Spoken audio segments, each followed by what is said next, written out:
Hello everyone, way to humanities में आपका स्वागत है। आज की वीडियो में हम लुइस कैरोल के novel Alice's adventures in wonderland के first chapter down the rabbit hole का सेकंड पार्ट पढ़ने जा रहे हैं। इस चैप्टर के फर्स्ट पार्ट में हमने पढ़ा कि एलिस एक बोलने वाले खरगोश का पीछा करते हुए एक सुरंग में चली जाती है, जिसमें वो नीचे की ओर धीरे धीरे गिरने लगती है। उस दौरान वो काफी अनोखा महसूस करती है और अपने आप से ही बातें करती रहती है। वह अपनी प्यारी बिल्ली डायना को भी काफी मिस करती है। काफी समय तक नीचे गिरते रहने के बाद फाइनली उसका गिरना खत्म होता है और वह एक अजीब रहस्यमयी दुनिया में पहुंच जाती है। अब हम इसके आगे की कहानी को पढ़ेंगे। Alice was not a bit hurt and she jumped up onto her feet in a moment. Alice को जरा भी चोट नहीं लगी और वह एक पल में ही अपने पैरों पर खड़ी हो गई। She looked up but it was all dark overhead. उसने ऊपर की ओर देखा, लेकिन वहां पर पूरी तरह से अंधेरा था।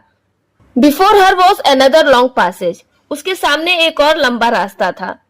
And the white rabbit was still in sight, hurrying down it. और वो सफेद खरगोश अभी भी उसे दिखाई दे रहा था, जो कि नीचे की ओर तेजी से भाग रहा था। There was not a moment to be lost. Alice के पास एक पल भी बर्बाद करने का मौका नहीं था। Away went Alice like the wind. इसलिए एलिस उस खरगोश के पीछे हवा की तरह तेजी से दूर तक भागती हुई चली गई। And was just in time to hear it say as it turned to a corner. और बिल्कुल ठीक समय पर जैसे ही वो खरगोश एक मोड़ की तरफ मुड़ रहा था, एलिस ने उसे यह बोलते हुए सुना, oh my ears and whiskers, how late it's getting. अरे मेरे कान और मूछें, कितनी लेट हो गई है। She was close behind it when she turn the corner. जब एलिस उस मोड़ पर मुड़ी तो वो खरगोश के ठीक पीछे थी, but the rabbit was no longer to be seen. लेकिन अब वो खरगोश उसे दिखाई नहीं दे रहा था। She found herself in a long, low hall, which was lit up by a row of lamps hanging from the roof. Alice ने खुद को एक लंबे और निचले हॉल में पाया, जो कि छत पर लटके हुए लैंप्स की रोशनी से जगमगा रहा था। There were doors all round the hall, but they were all locked.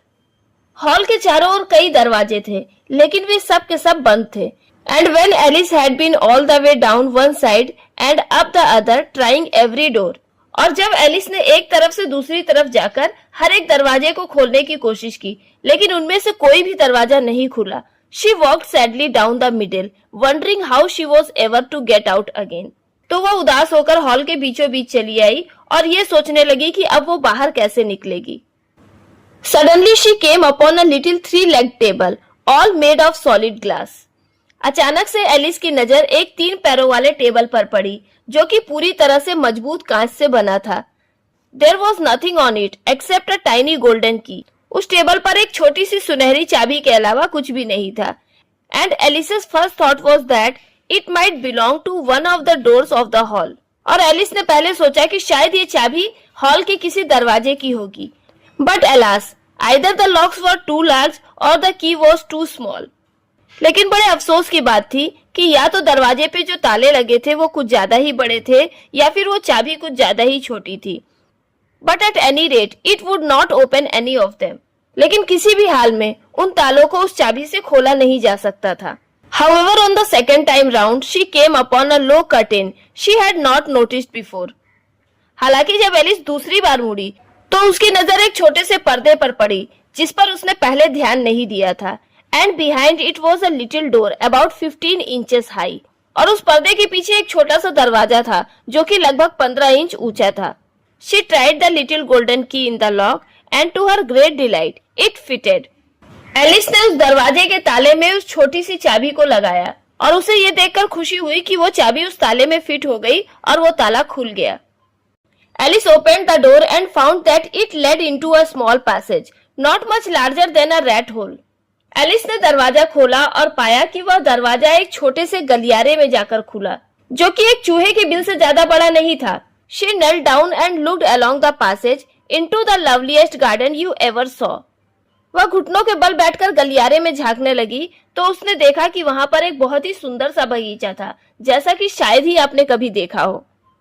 How she longed to get out of that dark hall and wander about among those beds of bright flowers and those cool fountains, but she could not even get her head through the doorway.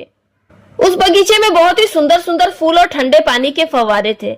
Alice उस अंधेरे hall से बाहर निकलकर उस बगीचे के रंग बिरंगे फूलों की क्यारियों और ठंडे पानी के फव्वारों के बीच घूमने के लिए काफी बेताब हो रही थी। लेकिन वो दरवाजा इतना छोटा था कि वह उससे अपना सिर भी बाहर नहीं निकाल पा रही थी। And even if my head would go through, thought poor Alice, it would be of very little use without my shoulders. बेचारी एलिस ने सोचा कि यदि इस छोटे से दरवाजे से जैसे तैसे उसका सिर बाहर भी निकल जाए तो भी कोई फायदा नहीं होगा, क्योंकि उसके कंधे तो बाहर नहीं निकल पाएंगे। Oh, how I wish I could shut up like a telescope.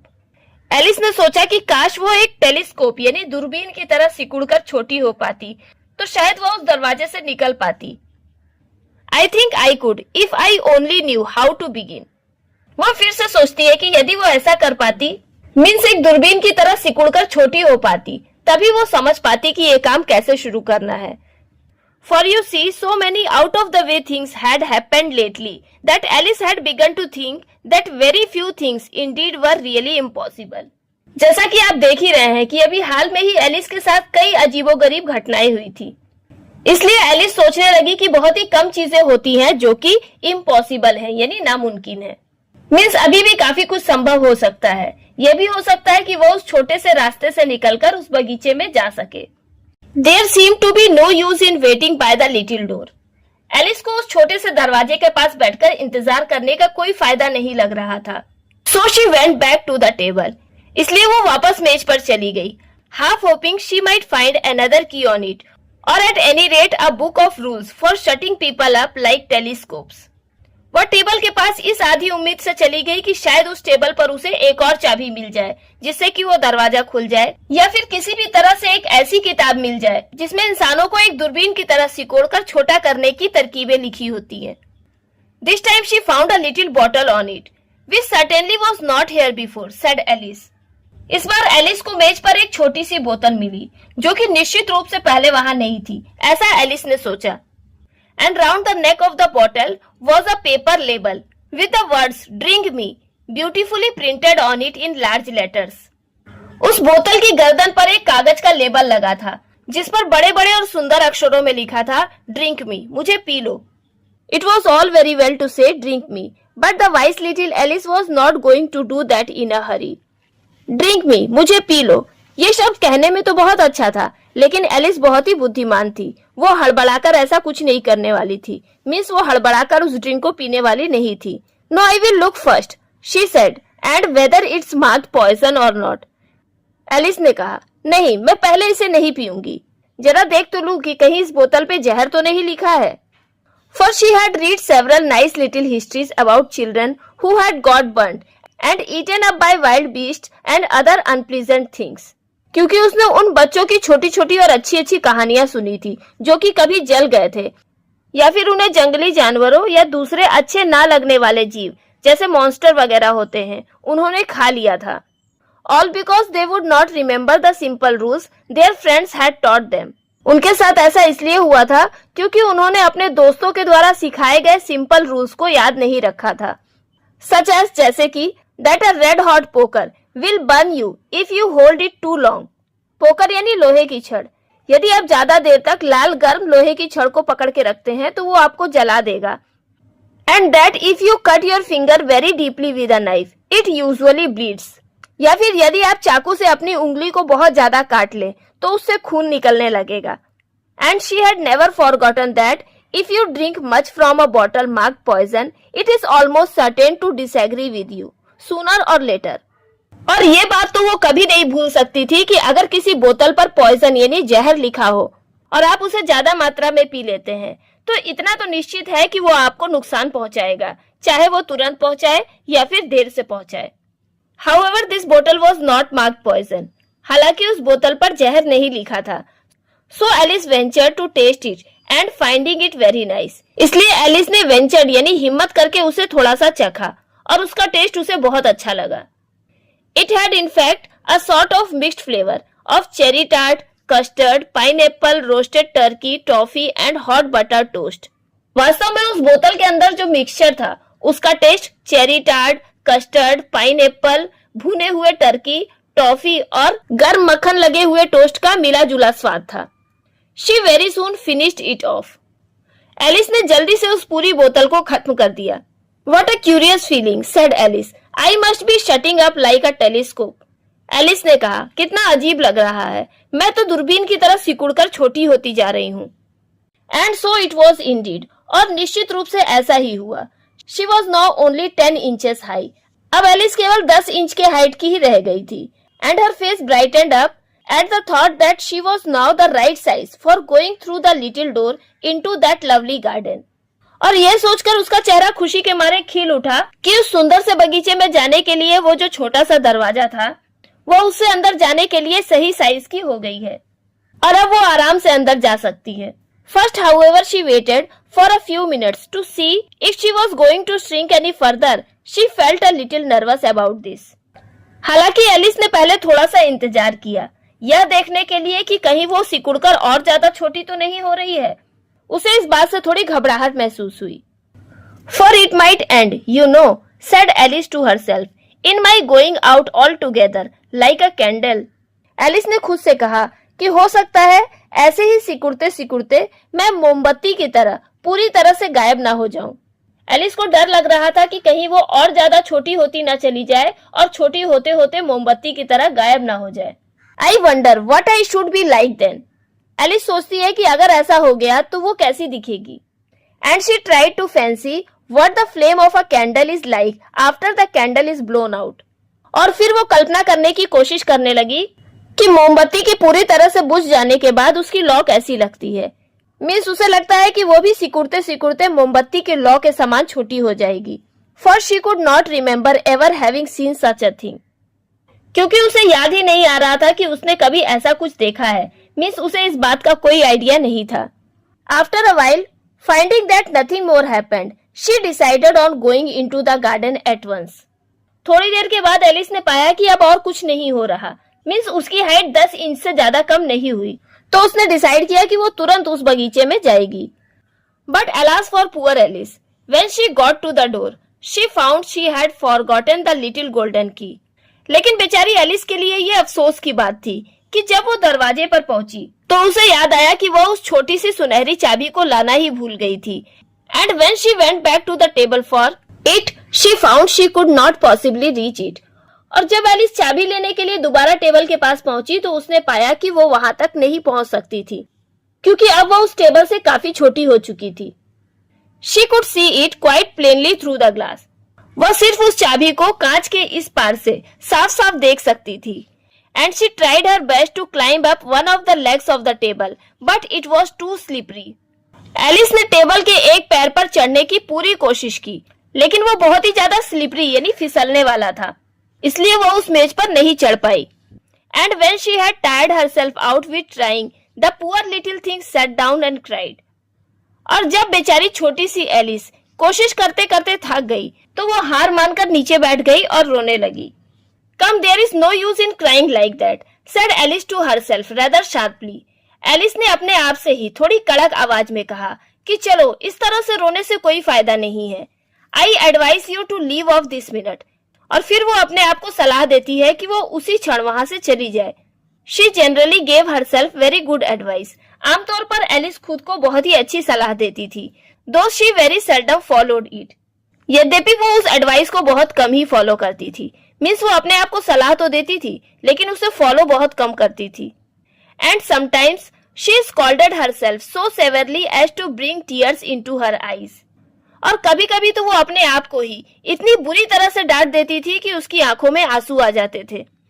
And once she remembered trying to box her own ears for having cheated herself in a game of croquet. She was playing against herself.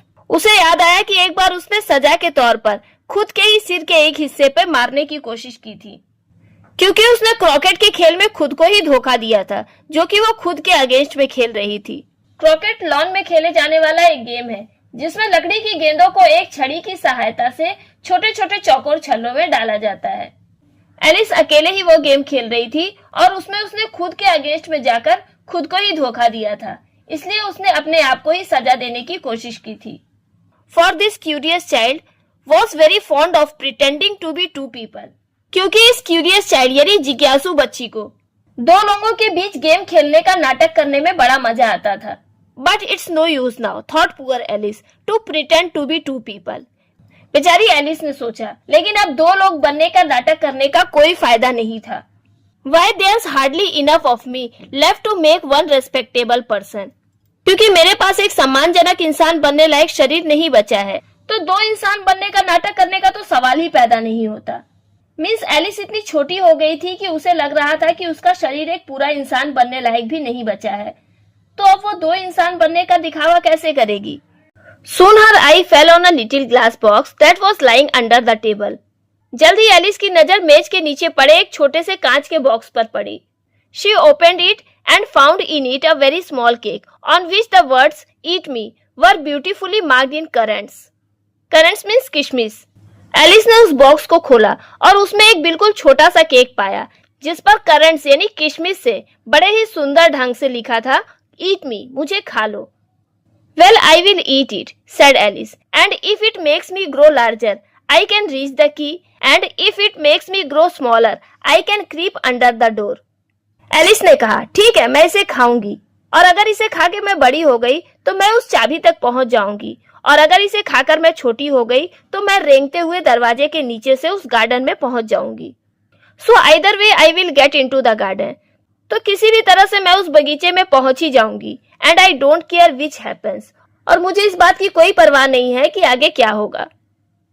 She ate a little bit and said anxiously to herself, "Which way? Which way?" Alice ने थोड़ा सा cake खाया और anxiously यानी उत्सुकता पूर्वक खुद से ही कहा, किधर से, मैं किधर से बढ़ रही हूँ। Holding her hand on the top of her head to feel which way it was growing. उसने अपना हाथ अपने सिर के ऊपर रख लिया और ये महसूस करने लगी कि वो कहाँ से बढ़ रही है। And she was quite surprised to find that she remained the same size. उसे ये देखकर काफी आश्चर्य हुआ कि केक खाने के बाद भी उसका साइज बढ़ा नहीं, बल्कि उतना ही रह गया। To be sure, this generally happens when one eats cake. आमतौर पर ऐसा ही होता है जब कोई केक खाता है। मीन्स आमतौर पर केक खाने के बाद किसी की हाइट छोटी बड़ी नहीं होती है। But Alice had got so much into the way of expecting nothing but out of the way things to happen that it seemed quite dull and stupid for life to go on in the common way. Out of the way things यानी असामान्य चीजें। लेकिन Alice असामान्य चीजों के होने की उम्मीद करने में इस हद तक डूब गई थी कि उसे सामान्य तरीके से जीवन जीना काफी नीरस और बेवकूफी से भरा लगने लगा था। मीन्स अब एलिस को इसकी आदत हो गई थी कि उसके साथ अजीब और अनोखी बातें होती रहती हैं, इसलिए उसे लगने लगा था कि उसके साथ फिर से कुछ अनोखी घटना घटेगी। अतः अगर जिंदगी साधारण ढंग से चलती रहे और उसमें कुछ अजीबोगरीब घटना न घटे तो उसे वह जीवन बड़ा ही उबाने वाला और बेवकूफी से भरा महसूस होगा। So she set to work and very soon finished off the cake. इसलिए एलिस ने अपना केक खाने का काम शुरू कर दिया और बहुत जल्दी उस पूरे केक को खत्म कर दिया। तो इस कहानी में हमने देखा कि किस तरह से एलिस धीरे धीरे अपने सपनों की दुनिया में उतरती है। वह अपनी नीरस और बोरिंग हकीकत की दुनिया से दूर भागना चाहती थी, इसलिए उसका सफर एक सपनों की अजीब और जादुई दुनिया में शुरू हुआ, जहां सब कुछ उसकी असली जिंदगी से बिल्कुल अलग था। इस तरह से ये कहानी हमें यह बताती है कि जब कोई इंसान किसी चीज में बहुत ही ज्यादा मग्न हो जाता है तो वो अपनी हकीकत की दुनिया से काफी दूर चला जाता है। जैसे कि हम इंटरनेट पर कुछ ढूंढते हैं तो उसमें घंटों निकल जाते हैं और हम एक चीज से दूसरी चीज में इतने मग्न हो जाते हैं कि हमें अपने आसपास की सुध ही नहीं रह जाती। तो यहीं पर down the rabbit whole chapter खत्म होता है। उम्मीद करती हूँ कि आप इस वीडियो के जरिए इस चैप्टर को बहुत ही अच्छी तरह से समझ गए होंगे। तो वीडियो पसंद आई हो तो इसे लाइक और कमेंट जरूर कीजिएगा। जल्दी मिलेंगे अगली वीडियो में नए चैप्टर के साथ।